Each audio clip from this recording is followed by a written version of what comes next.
રામ રામ ને સીતારામ ડાયરા ને માતાજી બધાને હાજર નરવા રાખે. કેમ છો બધા? મજામાં ને?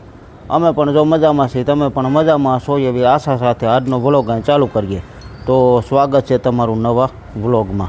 ખબરના જો 7:30 જેવું થાય છે અને આપણે મીરા અહીંયા બાંધીને બીટ ખાય છે. બીટ ખાય છે ને મીરા જો શાંતિથી બંધાઈ ગઈ ને આજ બધું કર્યું ખુલ્લું ઉકળવાનું થોડુંક વાહ રે. અને આ ઠંડી ઘટી ગઈ છે, આ ઠંડી ઓછી છે. કાલે ઓછી હતી, આજે ઓછી હતી. તો જય ગૌ માતા, જય ગૌ માતા. આ થોડું થોડું વાહ રે એવું બધું છે ને. હવે બદલી મીડી લેવા નંદી મહારાજ ધીમે ધીમે ખાવાનું ચાલુ કર્યું. પાંદડા ખાઈશ જો. જય નંદી મહારાજ. તેવું કામકાજ ચાલુ છે. વાહિદું થઈ ગયું બધું કમ્પ્લીટ. હાલો હવે આપણે હે ને આ વણીમાંથી પાટલીનો ધોકો કાઢવો છે અને આમાંથી આ દાંતા ખોલી નાખ્યા. હવે ખાલી ઊંચી કરેલ કાઢવાના છે. અત્યારમાં ખોલી નાખ્યા છે. એ ત્રણેય દાંતા ખોલવાના છે. પછી એક ધોકો અહીંયા પડ્યો છે, આવડા 3 દાંતા એમાં છે, એ કાઢવાના છે. અને 2 દાંતા અહીંયા પડ્યા છે, અહીંયા એ પણ આ પાઇપને એવું બધું કાઢવાનું. દાંતા બધા કરવાના નોખા, કારણ કે આપણે ફારવા બદલાવા છે. ફારવા છે ને જા આવા થઈ ગયા છે. એટલે અમુક દાંતામાં સારા છે, અમુકમાં ઓલા થઈ ગયા. એટલે આ ફારવા છે ને બદલાઈ નાખી બધાય નવે નવ એક ધારા થઈ જાય. એટલે એ બધું કામ આજ લેવાનું છે. જાય બા કાનાને પતંગ કરી દઈએ. કાબા કાનો માત્ર બાંધી દો કે બાંધેલો જ હતો? છે ખાલી દોરો બાંધવાનો ને. હાલો માંડો ઉડાડવા.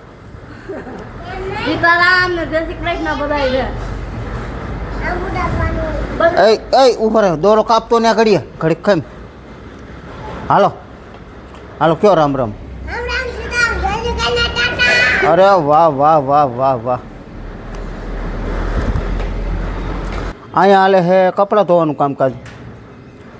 સીતારામ ને જય શ્રી કૃષ્ણ બધાને. કપડાં ધોવાનું ચાલુ જ કર્યું લાગે હજી. કેમ કે મુહૂર્ત જ નથી કર્યું હજી? ખાલી પલાયરા. હવે કાયદેસર ધોવાનું કામકાજ ચાલુ થાય. હાલો દીદી તો ભણવા વહી ગઈ લાગે. કેમ? સીતારામ ને જય શ્રી કૃષ્ણ બધાને. ભાઈને કેટલા વાગ્યે? ભાઈને 9:30 જવાનું છે. તા થોડું કામ કરી લઈ. હા હા કા ભાઈ પંજવારી પોતા તા હું મને કામ કરાવવા લાગશે ને કે પતંગ ઉડાડી? ઓય હમી કરવા લાગો. હાલો હે મને હમ કરાવવા લાગે કે નહીં લાગે? કાલ પતંગ ઉડાડી. પછી કાલ પતંગ તો ઉડાડીએ. સુંદર બાપુજી વાડી જાજે ઉડાડવા કાઈ. હે એમ કરવું ખાનું? કે જા ખાસા ના ના એ ક્યાં અટાડવા કરવી. કા માંડ હાથમાં આવીશ પતંગ. ખાલી હુવે લે એટલી વાર જ હક બાકી. આને હે ને નીંદરમાં ઉડાડતો હોય. નીંદરમાં બપોર છે ને બેટી ભૂતો છે ને તો ભૂતો જામન કરે. ઓમ આખું બંધ આમાં નીંદરમાં પતંગ ચાલુ કા બધું. નીંદરમાં પતંગ ચાલુ. સપનામાં આવે, સપનામાં. કાકાનું ઝાકર તો જો અટાણે મોડો આવ્યો. અને આવ્યો એટલે રેડ આવ્યો, રેડ મોડો. અત્યાર સુધી કાંઈ નહોતું, હવે આવ્યો ઝાકર. જો કેટલો આવ્યો. આ બાજુ આ સાઈડ તો હે ને કાંઈ દેખાતું નથી. જો બહુ મોડો આવ્યો.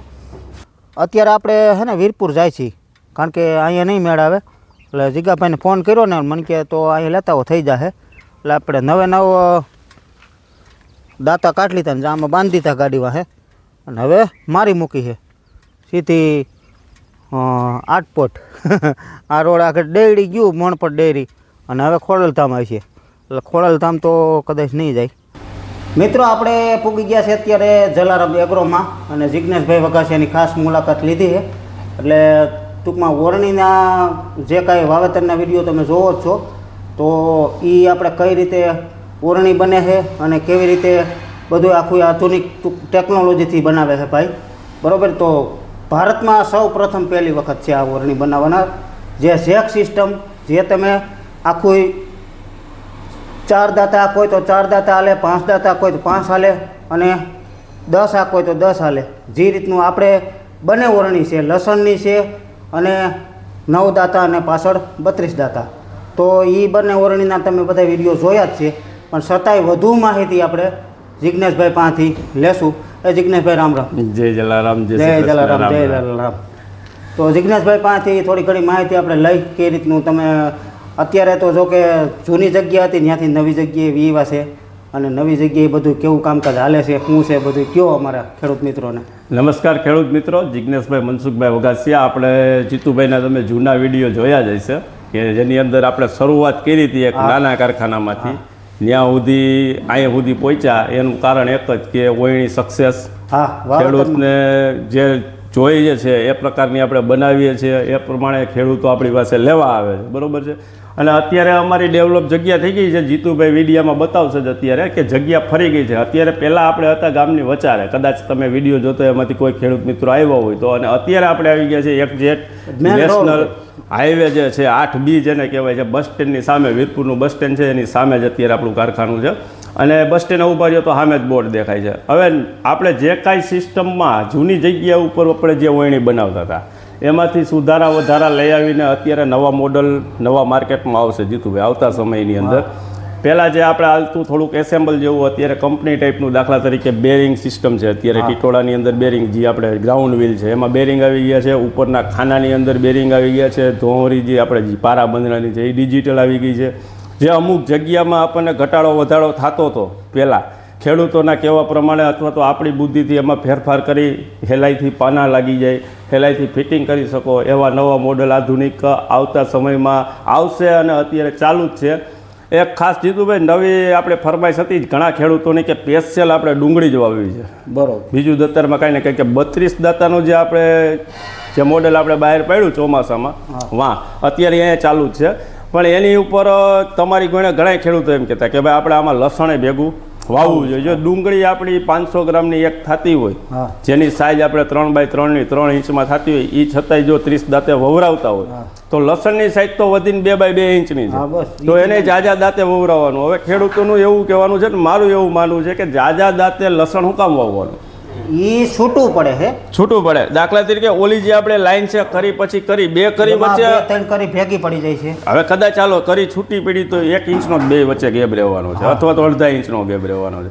તો એની અંદર આપણે એવી ગણતરી છે કે જે કરી અહીંયા પડે છે ને એ પાછી સાઈડમાં પડવી જોઈએ. રોટર ભલે નાના કરવા પડે, એક આરે જે 3-4 કરી લે છે એ નથી લેવડાવવાની, 1-2 કરી લેવડાવવાની છે, પણ દાતાની રોટરની સંખ્યા વધારી દેવાથી લસણ આખાઈમાં છૂટું પડી જાય, ઉતારો સારો આવે. અત્યાર સુધી શું છે કે ખેડૂતોને માનીએ તો ભાઈ લસણ 6-7 મણ નાખી તો મોટા ગાંઠિયા થાય, પણ 6-7 મણ તમે નાખો એટલે કરી પડખે કરી ન પડે, એના માટે લસણનો ગાંઠિયો મોટો થાય છે. તો આપણે એવરેજ વધારવાની છે, ઉતારો વધારવાનો છે, તો કરી છૂટી પાડવાની છે કે મેક્સિમમ. પહેલા નંબરમાં તો ટૂંકી જમીનો થઈ ગઈ છે. થોડી જમીનમાંથી ઝાઝું ઉત્પાદન આપણે લેવું હોય તો બિયારણનો દર વધારવો પડશે. પછી બીજા નંબરમાં વાવેતરની પેટર્ન આખી ફેરવવી પડે, વાવેતરની પેટર્ન ફેરવવી પડે, બરોબર. તો આજે જિજ્ઞેશભાઈને ભલે થોડું ઘણું અમે કંઈક માર્ગદર્શન કરતા હોય, કારણ કે અમે હું સવાર નિખિલભાઈ છે, બતાવો નિખિલભાઈને. નિખિલભાઈ છે એ પણ આપણી કોઈ કાયમી દતાર જ આખે છે. એ જલારામના દતાર તમે કેટલા વર્ષથી આખો ભાઈ? 4 વર્ષથી એ આખે છે, બરોબર. હું 4 વર્ષથી આખું, પણ ભલે થોડું ઘણું અમારામાં કાંઈ કહેતા કાંઈ અમને ખામી લાગતી હોય દતારમાં તો એ અમે જિજ્ઞેશભાઈને ડાયરેક્ટ કહેતા હોય છીએ કે ભાઈ આ તમે ખામી છે, આનું તમે કંઈક સોલ્યુશન કાઢો. તો એ ડાયરેક્ટ પરબારો એ સોલ્યુશનનું છે ને સીધું જ ડાયરેક્ટ નિરાકરણ સીધું લઈ આવે એનું. એટલે એ ભાઈ એમ પોતે હાકેલો છે દતાર, જૂના અનુભવી છે આપણી ઘોડે. કારણ કે એને કેટલા વર્ષ તમે દતાર રાખ્યો? મેં દતાર 17 વર્ષ જેવું આવ્યું. 15 આપણી ઘોડે જ પહેલાં દતારના જ ભાડા કરતા ટ્રેક્ટરના, બરોબર. અને વીરપુરમાં અને આજુબાજુના ગામમાં બધે ભાડા કરતા જ. અને એનાથી પછી એમાં એને ઉગ્યું એવું કે મારે આ ઓરણી બનાવી છે, આ ઓરણી બનાવી છે. બીજો મારો ધ્યેય એવો હતો કે ભાઈ આપણે 3 પ્રકારની ઓરણી રાખવી પડે, દાંતીવાળી, પાટલીવાળી, છાટણીવાળી, લસણવાળી, અથવા તો ગમે એ 3-4 પ્રકારની આપણે ઓરણી ખુદ રાખવી. પછી એમાં બને એવું કે તમારું વાવેતર સારું હોય એટલે કસ્ટમર ગ્રાહક તમારે વધી જાય કે મારું તારે વાવવાનું છે, મારે તારું વાવવાનું. તો એમાં થતું એવું કે જો હવે તમારું મારે લસણ વાવવાનું છે, ભાઈના ધાણા વાવવાના છે, ભાઈના જીરું વાવવાનું છે, તો થાય એવું બંને 3માંથી 2 જણાની જમીન પાયા હોય તો મારે દતાર ફેરવવા ગામમાં આવવું ગામમાં કેવડા પડે. થકા ગામમાં આવો તમે અહીંયા જાઓ તો મેક્સિમમ 2 કલાકનો ટાઈમ લાગે. ઈ પ્લસ રસ્તામાં તમે ડીઝલ બારો ઈ આ ડીઝલ ભરે 2 કલાકનો એ ટાઈમ લાગે. પછી પ્લસ તમે ઓયણી બદલાવો એટલે એનું સેટિંગ ફેરવવું હા, પડે. બધું સેટિંગ ફેરવવું એટલે કેવું સેટિંગ કે બાવળામાં ફેરફાર આવતો હોય, ઊંચા નીચું રહેતું હોય, ઓયણી કરાર સેવી કરવી પડે. આ તો ક્યારો તમારો ઈનો જ નીકળવાનો છે. તમે ગમે એ બંને વાવેતર કરો. આપણે ગમે ઈ ટ્રેક્ટર હોય, 2 વરણી એક દાખલા તરીકે મારી જ વાત કરું, 2 વરણી મારી પાસે છે, એક 9 દાતાની અને 32 દાતા, બરોબર, એક છે લસણની 21 દાતાની છે. પણ જઈ આપણે બંને વરણી જઈ આપણે જોડતા હોય, તમે આગલા વિડીયોમાં જોયું છો તે બધાએ, બરોબર, તે જોડતા હોય અને પછી આ વરણી લસણની આંકતા હોય અને પછી 9 દાતાની આખી, એમાં પણ બાવડામાં ફેરફાર કરવો પડે. એ જિજ્ઞેશભાઈની વાત સાચી છે. કોપલીનમાં ફેરફાર કરવો પડે, કોપલીનમાં બાવળામાં ફેરફાર એટલે કરવો એ પડે. સેટિંગ તો બધું પછી આપણી રીતે જ કરવાનું હોય છે. ખાસ તો આપણે કયું જોવાનું હોય કે દાતા પરફેક્ટ નીકળે પડે છે, બધાય ઉગાવો પરફેક્ટ આવે છે, ક્યારો હરખ્યા નીકળે છે, પાણી લેવલ આલે છે. પછી બીજા નંબરમાં જાડો પતલો પરો થતો હોય એ આપણે જોવાનું, એ વરણીવાળાને ન જોવાનું હોય. એ તમારા કારણ કે ડ્રાઈવર ઈ ઉપર છે. ડ્રાઈવર ઉપર તમારા બધા સેટિંગ તમે તમારી બુદ્ધિ વાપરી લીધી જીતુભાઈ. હા. સેટિંગ નથી આવતી તો અમને ફોન કરો, બસ. અને અમને ઈ ફોન શું કરો. છે, સેટિંગ કોઈ બધા પણ- ઓયણીની અંદર મૂકેલા છે. કોઈ પણ ગ્રાહક આપણા વિડીયો જોતા હોય ને એને કોઈને કંઈ અટવાણા હોય તો જિજ્ઞેશભાઈના નંબર હું આ ડિસ્પ્લે ઉપર દઉં છું અને મારા હોતી દઉં છું, બરોબર. તો તમે બે બને એમ. એટલે અને જીતુભાઈ એવું નથી, કોઈ પણ કંપનીની ઓયણી ખેડૂત હાંકતો હોય આપણે એનું નિરાકરણ લઈ આવશું. કોઈ હા. પણ પ્રકારનો એને ફોલ્ટ આવતો હોય એના જવાબ આપણી પાસે છે, ગમે એ કંપની ગમે એ કંપનીના. એવું નહીં કે અમારી જ કંપનીની તમે હા, ઓયણી જો હાંકતા મિત્રો, હોય. આવા કારણ માણસ કે અત્યારે છે ને જડવા બહુ મુશ્કેલ છે, કારણ કે એટલે- એનું તો એ કરતા જ હોય સોલ્યુશન, પણ બીજી દાખલા તરીકે ઓળણી હાંકતા હોય એનું સોલ્યુશન કાઢનાર પણ હોતે છે આ ભાઈ પોતે. અને એની અંદર એક અમારું રીઝન એ જ રહ્યું છે કે આજ અમે પહેલેથી જોતા આવી કે આપણા વડવાઓ છે ને પહેલાં 40ની જારીએ મગફળી વાવતા, હા 40ની જારીએ, પછી 36, હા પછી 32, પછી પછી 28, ધીમે ધીમે પછી ઘટતું ગયું. આ 16, 20, 18, અત્યારે હેમર 7નું પાટલું 8નું પાટલું આવી ગયું છે, બરોબર છે. એટલે એ તો કાંઈ ઘટવામાં જ છે, જમીન થોડી ગઈ એ મેં આગળ વાત કરી એમ. એમાં જમીન ટૂંકી થઈ, ઉત્પાદન આપણે વધારવું છે એટલે એ કરવું જ પડશે. અને બીજા નંબરની અંદર મારું એટલું કહેવાનું થાય છે કે ઘણા ખેડૂતને એવી માન્યતા હોય કે હેમર એટલે એ તો બહુ ઘાટું થઈ ગયું. ના ના હેમર એવું નથી. એની અંદર તમે બિયારણોમાં તમે દાખલા તરીકે આપણે 40ની જારીએ વાવતા તો 15 કિલો નાખતા, હા. પછી 28ની જારીએ આવી ગયા તો 20 કિલો. હા. ઓયરું વધી, થોડુંક બિયારણનું પ્રમાણ વધારો, પણ એવું નથી કે 2 ઓયરમાં આપણે 20 કિલો નાખી છીએ ને ક્યારાની અંદર 7 ઓયર થઈ તો એની અંદર આપણે કેટલું નાખવું પડે? 3 મણ નાખવું પડે, 2 મણ નાખવું પડે, 2.5 મણ. ના, એવું ના, નથી. બિયારણ તમે નાખો છો ને એથી 5 કિલોનો ફેરફાર બસ, કરો, બસ. 2 ઓયરું વધતી હોય તો. પણ દાવો બિયારણને છૂટું પાડો, અડખે પડખે જગ્યા રાખો. એક ઘરની અંદર એક છોકરો કેટલો હચવાય ને 10 છોકરા કેટલા જાતો હચવાય, એવી જ રીતે જમીનની અંદર પણ એની જે જગ્યા છે ને એટલામાં 1 થી 2 છોડ હોવા જ જરૂરી છે. એથી વધારે ઘાટું હોવશો તો ઉત્પાદન સારું ન આવે, અને એની જગ્યા તમે મૂકી દેવો તો એ ઘર ખાલી ગણાય, તો એ જગ્યા તમારી પડતર રહી જાય. એના માટે અમારો એવો ધ્યેય છે કે બિયારણ છૂટું પાડવું. છૂટું પાડવું એટલે તમે ભલે તમે મગફળી વાવો છો 5 સાહે, તમે 7 સાહે વાવો, પણ 5 કિલો બિયારણની સંખ્યા વધારો, દાણો છૂટો પડી જવો જોઈએ. લાઇનમાં દાણો આપણે નથી જોતો. સમજાણું તમને આખી વાત? એટલે અમે લસણમાં જે અત્યારે 28 દાતાનું નવું મોડેલ આવે છે, જે પ્રકારે આપણે 32 દાતાનું ડુંગળીનું વાવેતર કર્યું, ગ્રાહકને સંતોષ થયો, એ જ રીતે હવે જે નવું મોડેલ માર્કેટમાં આવશે એ 28 દાતાનું આવશે, જેની અંદર લસણ, જીરું, ડુંગળી આવું છાંટવાની વસ્તુ છે, અથવા તો દાતાની વસ્તુ છે, તલ છે, એ બધાયનું વાવેતર થશે. એક જ ઓયણીની અંદર થશે કે લસણનું વાવેતર થશે અને ડુંગળીનું વાવેતર થશે. હજી અત્યારે ઘણા ખેડૂત એમ કે 32 દાતાની ડુંગળી તો બહુ ઘાટી થઈ ઈ ગઈ. તમે મોડલ બનાવવાની શરૂઆત કરી દીધી? શરૂઆત છે આ, કોનો ચાલો. order છે ઈ? એ જીતુભાઈનો પહેલો ઓર્ડર છે. એ વયણી પહેલાની વેલી જેવી બને એવી જીતુભાઈને આપવાની હા. છે. પછી એમાંથી આપણે બધું આગળ વિચાર્યું. જીતુભાઈ, એમાં હું ખેડૂતો ફાયદો ઘણા એમ કે 32 દાતા તો ઓહો ડુંગળી બહુ ઘાટી થઈ ના, જાય, ના, ના. પણ એવું નથી. બિયારણ તમે કિલોમાં નાખો છો, આમાં કિલો જ નાખવાનું છે. કિલો અમે નથી કહેતા કે દાતા વધારે કિલો વધારે જ જોઈ નાખો. છે. મેં પરફેક્ટ 1 કિલો ને 50 ગ્રામ જ વાવેલા છે. 400 વીઘા ડુંગળી વણ વાવી થાણા કલોની અંદર. કોઈને જોવું હોય તો એ શૂટ છે, બરોબર. 1 કિલો ને 50 ગ્રામ ગમે એને મને ફોન કરીને તમે તાર આવો, તમને ઘેરા બતાવીશ અને કઈ રીતનું વાવેતર થાય છે એ હોત બતાવીશ. અને પણ બિયારણ ટૂંકમાં વસ્તુ એ 32 દાતામાં ઘાટું નથી થતું. ઘાટું એવું છે કે એમાં પાટલે ઘાટું થાય, પણ જે હારની સંખ્યા જે બિયારણની હોય એ ઘટી જાય છે. ઓલા બબે 3 દાણા ભેગા પડી જાય, આ હાવ છૂટું પડી જાય છે. મારું એ જ કહેવાનું છે જીતુભાઈ કે તમે બિયારણનો ભાવ ઊંચો દેખીને ભડકો છો કે ભાઈ 200 રૂપિયાનું કિલો મેક્સિમમ, હા આપણે નથી લેવું કેન્દ્રનું, આપણે 150 વાળું ઘર કરાવવું હતું. તો 150 વાળું તમે 1.5 કિલો નાખો છો તો 200 વાળું કિલો જ નાખો, દાણે દાણાને ઉગાડવો. કેવી રીતે ઉગાડવો એ અમારી વહેણીમાં છે. તમે છાંટીને વેરતા 1200 ગ્રામ નાખતા, 1300 ગ્રામ નાખતા, 1.5 કિલો નાખતા, છતાંય પછાટે ઘાટું ઉગતું, તણાઈને વહી જતું, મોઢા આગળ મોહકમ પાછું ઉગતું. બરોબર છે, બિયારણ તમારું ફેલ જતું. દાણો કોઈ એમ કે તલનો બિયારણ માથે પડ્યું હોય ને ઉગી જાય એ વાત ખોટી. માથે ધૂળ વરવી જોઈએ.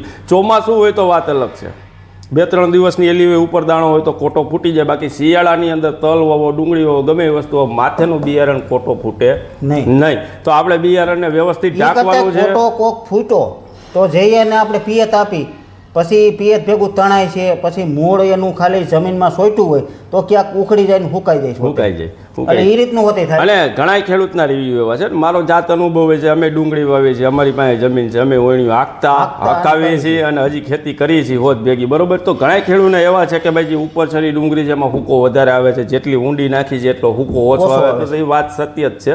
તમે કહો છો એ રીતનું મૂળી હલી જાય, ઉપર હોય પાણી મૂકો, મૂળી હલી જાય, ઝીણા તંતુ મૂળ ખેંચાઈ જાય, પછી પાછો છોડવો ચોટે નહીં.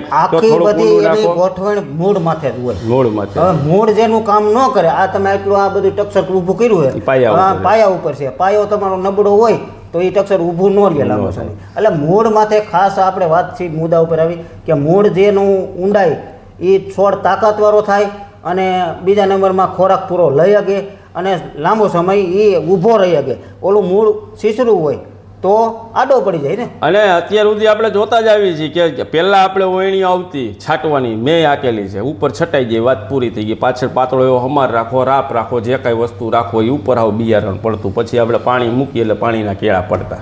બરોબર. એ આપણને પસંદ નહોતું. તો એ નવી ખપારીની સિસ્ટમ આપણે જ પહેલાં લઈ આવ્યા શરૂઆતમાં ઓલા કારખાને. ખપારીની સિસ્ટમ જેથી કરીને બિયારણ થોડુંક અંદર એમાં રિઝલ્ટ આપણને બહુ સારું મળ્યું. બરોબર છે. બીજા વાવેતર હાલે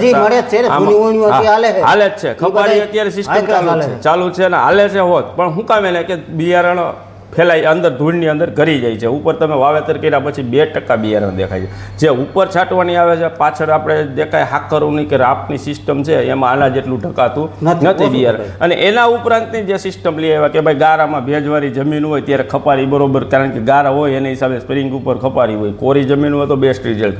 તો એના માટે આપણે 32 દાતાનું સંશોધન કર્યું છે. ને 32 દાતામાં કર્યા પછી ગામમાં માર્કેટમાં 28 હતું. આપણે કોપી કોઈ નહીં કરતા નથી, આપણે આપણી રીતે જ કરી છે. બરોબર છે. આપણી જ રીતે કઈ રીતની સિસ્ટમ બેર. તો 32 દાતા લેવા માટે ખેડૂત આવે તો આવીને પ્રશ્ન કરે કે આમાં 28 દાતા નથી, આમાં 30 દાતા નથી, આમાં 26 દાતા નથી. તો આપણે એમ કે ભાઈ રીઝન શું એ કહો તો કે બહુ ઘાટું થઈ જાય. તો ઘાટું તો બિયારણ તમારે કિલો જ નાખવાનું છે. તમે ઓમાં કિલો નાખો છો તો હું તો એમ કહું છું કે અમારી વાણી 900 જ નાખો તોય કમ્પ્લીટ થાય, તોય કમ્પ્લીટ ઉગશે. બિયારણ પૂરું ઢકાયા તો કમ્પ્લીટ ઉગશે. તો 28 દાતાની હવે જે માર્કેટમાં 32 દાતાની આપણે મોડલ બહાર પડ્યું હતું ખેડૂતના કહેવા મુજબ, હવે આપણે 28 દાતાનું આવી ગયું છે. જે આપણે 9+32 હતું એની જગ્યાએ 9+28નું પણ માર્કેટ ચાલુ થશે આવતી સિઝન, અત્યારે રનિંગ સિઝનમાં. એની અત્યારે એક ગોઠવણી ચાલુ છે. ત્યાર પછી આ લસણનું જે 28 દાતાનું છે એનું અત્યારે ચાલુ જ છે. 15-20 દિવસ પછી મોડલ તૈયાર થઈ જાય, માર્કેટમાં મૂકશું. જીતુભાઈ તમને વિડીયો બતાવશે, પાછા આવશે કારખાને અને ફરીથી એનો વિડીયો સ્પેશિયલ લસણ, ડુંગળી, જીરાનો આખી કમ્પ્લીટ ઓયણી થાય એટલે જીતુભાઈની ચેનલમાં જ તમને જોવા મળશે. એટલે જીતુભાઈને સબસ્ક્રાઈબ કરી દેજો અને ચેનલ ન જોતો હોય તો કાયમી તમે જોવાનું ચાલુ કરી દેજો. કાયમનો વિડીયો આવશે, નવા વિડીયો કંઈક બનાવવાની ઈચ્છા જાગે. આપણા જેવા દેશી ખેડૂત જ છે એની હિતનો વિડીયો નથી, પણ ખેડૂત જે વાવેતર કરતો હોય, જેની પાસે ઓયણી ના હોય, પહેલી વાર લેવી હોય ને સક્સેસ ના હોય, તો એના વિડીયો તમે જીતુભાઈના કાયમ જોશો તો તમને એમાંથી ઘણું બધું શીખવા મળશે. હા, ઘણું શીખવા મળશે. એના હિત માટે એ વિડીયો નથી બનાવતા. ખેડૂતને ઘેરે ઘેરે પહોંચે, નવી સિસ્ટમ અપનાવો, ટૂંકી જમીનમાં જાજુ ઉત્પાદન લ્યો, વાવેતરને સુધારો લઈ આવો, એના માટેનો જીતુભાઈનો પ્રયાસ છે. થેન્ક યુ, આભાર. જય જલારામ.